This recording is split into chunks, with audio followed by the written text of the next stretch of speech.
You set the context or try to receive students' own opinions, it's time to get into the task, the while listening task. It's oftentimes very common to provide comprehension questions or something to fill in the blank when doing a while listening task, but I think we can be more creative than that. For example, you could give students a map and while listening to a given text, perhaps for directions, they could have to label buildings or draw a line to show the path that the person took. Or you could show three film trailers and have students select the movie poster that matches the film trailer that they listened to. You could have students draw symbols on a weather map by listening to an English weather report. Or finally, you could have students fill out a hotel registration form by listening to a customer's request for a room. The best part about these kinds of tasks is that they model the type of response that might be given to a listening experience in real life. And it provides a more reliable way of checking understanding. This is also from John Field.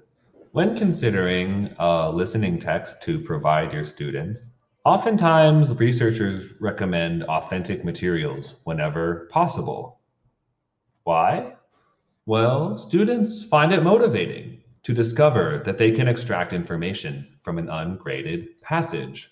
I personally feel the exact same way whenever I listen to Korean songs. Every time I can distinguish a word or a phrase or make sense of the meaning of a given song lyric, it makes me feel very proud and very, very motivated. The same thing whenever I read Korean webcomics. If I can read a speech bubble and completely understand what the person is trying to say, I feel very, very empowered and very interested in what I am doing.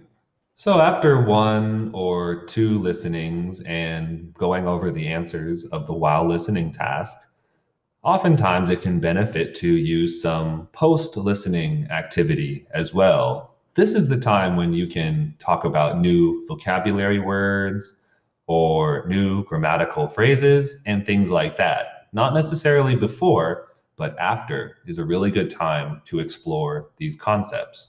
Some ideas of what you can do post-listening is you can use functional language. You can talk about things that are outside the scope of mere grammar or vocabulary. Things like politeness. So, for example, Hey, where's your can? Out the border. is clearly not seen as a very polite sentence, as you can see from his rejection.